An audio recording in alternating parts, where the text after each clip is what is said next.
Est-ce que c'est quelque chose qui vous a guidé? Oui, non, parce que, oui, parce qu'il faut quand même reconnaître que le président de Santos, dès que Savimbi est mort dans ces conflits, il avait immédiatement émis non seulement un message pour qu'il y ait une réconciliation, une rencontre, mais aussi une consolidation de l'ensemble du processus de paix avec la participation de l'UNITA dans l'armée nationale et un gouvernement dans lequel l'UNITA a participé jusqu'ici et faire en sorte que la réconciliation soit effectivement une réalité. Donc, effectivement, nous avons vécu cette réalité, ce qui n'est pas facile parce que c'est un conflit quand même qui a causé beaucoup de morts. Mais dès le lendemain, le président de Santos, par son courage, il a pris son courage à deux mains, il a ramené toute la direction de l'UNITA, même la plupart des dirigeants qui étaient malades et tout ça, on a fait en sorte qu'ils puissent avoir le meilleur traitement pour qu'ils soient en vie. Je crois que ce sont des exemples qu'il faut que l'histoire retienne et je crois que l'Angola a vécu aussi cette période difficile dans laquelle il fallait investir beaucoup dans la réconciliation pour pouvoir construire l'avenir. Voilà, on y reviendra. Alors disons deux mots de ce sommet que vous venez de vivre à l'Élysée sur la sécurité en Afrique avec un conflit en Centrafrique et cette intervention française. Qu'est-ce que vous retenez justement de cette rencontre avec le président français et tous ses chefs d'État? Bon, moi je crois que ce qui a été important, c'est la façon dont nous sommes arrivés très vite au consensus. D'abord, il y a eu une très bonne coordination et concertation entre la France et les groupes africains qui participent au Conseil de sécurité, mais aussi il y a eu des consultations bilatérales entre la France. Donc voilà pourquoi moi je crois que ça a facilité les sommets. La France, depuis l'intervention au Mali et maintenant en Centrafrique, je crois qu'elle donne un exemple de ce qu'il faut faire souvent quand il y a des conflits. Donc je crois que ça a été un très bon sommet. Si on regarde, parce que nous avons pu déjà empêcher en Centrafrique où il y avait donc cette situation presque d'un pré-génocide. Donc l'Angola y était favorable? Non, nous y sommes favorables, voilà pourquoi nous sommes venus. D'accord, alors deux mots justement sur maintenant comment construire un pays, comment réconcilier tout le monde après 27 années de guerre. Aujourd'hui, où en est l'Angola, la croisée des chemins? Est-ce que, tout ça s'est apaisé aujourd'hui?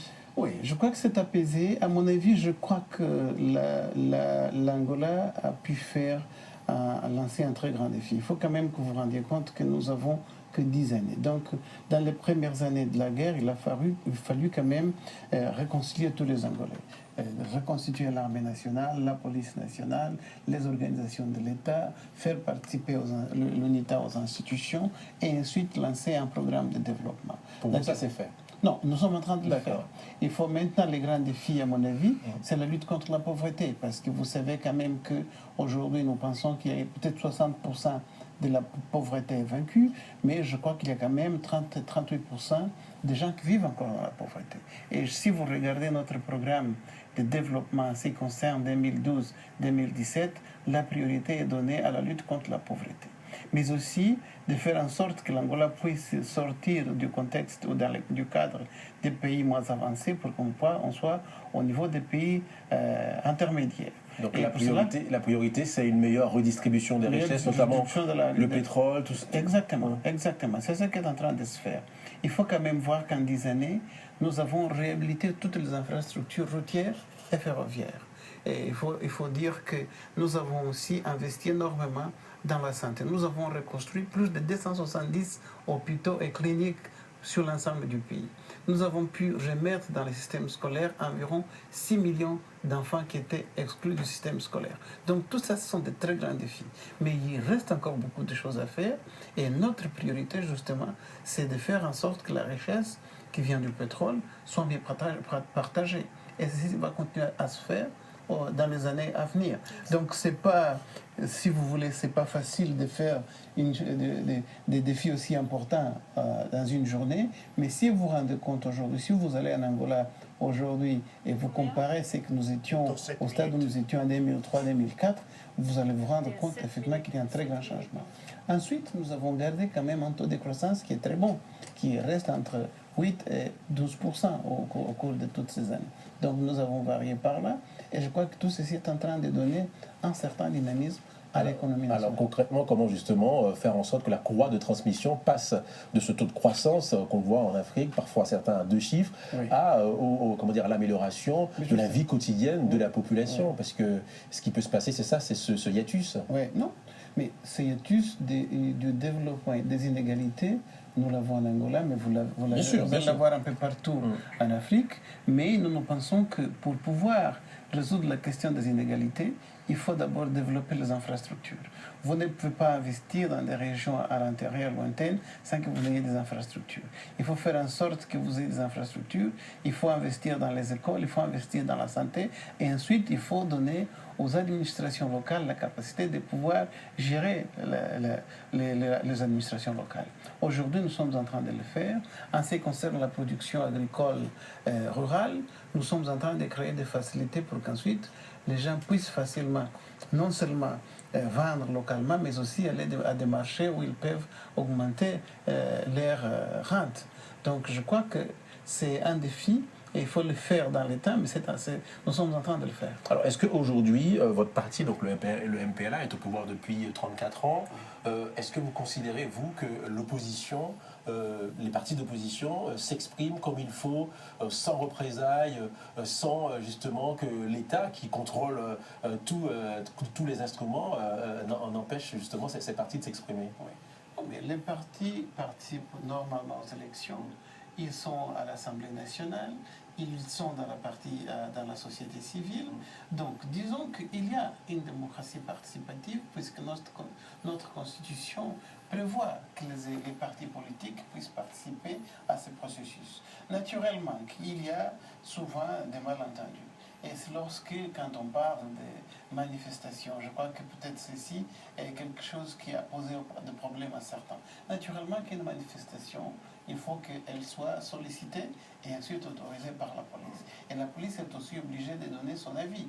Et il y a des moments où, effectivement... Son avis peut-être sur le parcours, mais pas interdit la manifestation. Non, on n'interdit pas forcément. Donc, il faut qu'on respecte cela, mais il faut aussi que la manifestation ne déborde pas. Donc, quand il y a débordement, en fait, ce qu'on a vu jusqu'ici, c'est que quand il y a débordement, la police est obligée d'intervenir, comme ça se fait partout. Moi, alors, Monsieur le ministre, ce qui se passe, c'est peut-être, pardon de vous interroger, c'est la riposte. Est-ce que voilà, la police riposte comme il faut par rapport à des manifestants qui ne sont pas armés?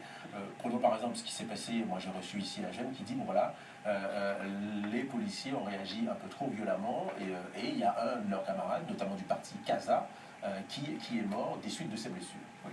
Non, mais moi je crois qu'il faut que les partis aussi puissent pouvoir négocier correctement avec le gouvernement. Correctement, c'est comment? Non, moi ce que je pense, c'est que quand on vous dit ne manifestez pas parce qu'il y a tel risque, il faut l'accepter. Et ensuite, faire votre manifestation quand il le faut, ou alors, quand il faut le faire la marche, vous la faites comme il le faut. Bon, il est vrai qu'il y a eu cet incident malheureux dont je déplore, tout le monde déplore, mais je crois que le jeune avait été arrêté, et ensuite il avait été donné à la police, et il voulait s'échapper. Je crois que c'est là qu'on pense qu'éventuellement la réaction a été forte, donc on pense qu'il faut qu'on se donne le temps pour qu'on ne multiplie pas les incidents. Je crois que le gouvernement est de bonne foi. Pour vous, c'est une bavure? Bon, moi, je pense que c'est une bavure. Donc, il faut donner le temps au gouvernement de réagir et ensuite donner aussi au gouvernement de faire des enquêtes correctement. Parce que quand on n'arrive pas à se donner le temps, donc on veut faire en sorte que si le gouvernement admet une chose, on lui fait pression sur une autre chose. Donc, on rentre dans un contexte où l'opposition est énervée, la police est nerveuse, donc je crois qu'on peut commettre beaucoup plus d'erreurs. Et si on se donne la patience de pouvoir faire en sorte que les enquêtes soient menées et ensuite éclaircies, moi je crois qu'on peut tous faire mieux qu'être dans ces contextes de conflit. Sur la situation de ces deux jeunes Angolais, mai 2012, ils participent à une manifestation, puis ils disparaissent. Et aujourd'hui, selon une enquête, apparemment, c'est les services secrets qui les auraient éliminés. Bon, justement, parce que voilà pourquoi je vous dis, le gouvernement a admis parce que les gens disaient que oui, on accusait le président. Le président a fait mener une enquête et l'enquête a prouvé qu'effectivement, il y a eu non seulement des bavures, mais il y a eu des actions qui ont été faites par des gens qui sont dans le service. Est-ce que c'est d'accord, donc les laisser, puisque l'affaire est dans les mains du procureur. Donc, l'affaire est dans la main du procureur qui est en train de traiter les cas. Donc, laissez le procureur finir, faites la justice agir, faites en sorte que les lois soient faites. Il ne faut pas dire que maintenant on fait une autre pour qu'il y ait davantage de bavures. Donc c'est ça que moi je trouve qu'il n'y a pas... Le gouvernement est ouvert, le gouvernement veut que ce genre de problème soit effectivement réglé dans le cadre de la loi, dans le cadre de la Constitution. Donc il ne faut pas que les mouvements d'opposition puissent trouver une occasion de bon, maintenant puisqu'il y a ça, on fait encore une autre, on fait... Parce que là, on reste dans un cadre où ils peuvent même perdre la raison. Donc parce vous que là, avez à plus de concorde. Oui, exactement. En tout cas, j'admire votre franc-parler. Vous n'avez pas fait de langue de bois ici, et c'est bien, vous avez reconnu les choses. Alors, 2 mots sur la suite des élections présidentielles en 2017. Dos Santos ne se représente mais il n'a pas entendu que c'est fini. De votre parti, on sait Oui, écoutez, le président de Santos, c'est en fait un meneur de paix, de gens. C'est le président qui a mené la guerre. Il a permis la réconciliation nationale. Donc, c'est un problème. Il a quand même un curriculum extrêmement important pour notre parti. Donc, on ne peut pas nous dire est-ce qu'il peut se présenter ou ne peut pas se présenter. Si le parti estime que c'est lui qui a le plus grand nombre d'atouts pour pouvoir vaincre les élections, eh bien le parti le fera, puisqu'il reste tout à fait crédible dans les termes de la Constitution. Il a, en principe, il devait faire des mandats, donc il est dans son premier, il a encore droit à un mandat. Alors maintenant, Parce qu'il nous reste très peu de temps, Monsieur le ministre. il ne faut pas que ce soit seulement faire la question sur la pression sur le président, parce que c'est une question que le parti va traiter en son temps, et puis le candidat sera connu. Il se peut que ce soit lui ou quelqu'un d'autre. D'accord, en tout cas, merci. En tout cas, Monsieur Georges Chikoti, ministre des Affaires étrangères de l'Angola, d'être venu jusqu'à nous. Très belle soirée sur Télé Sud. C'est la fin de cette émission. À bientôt.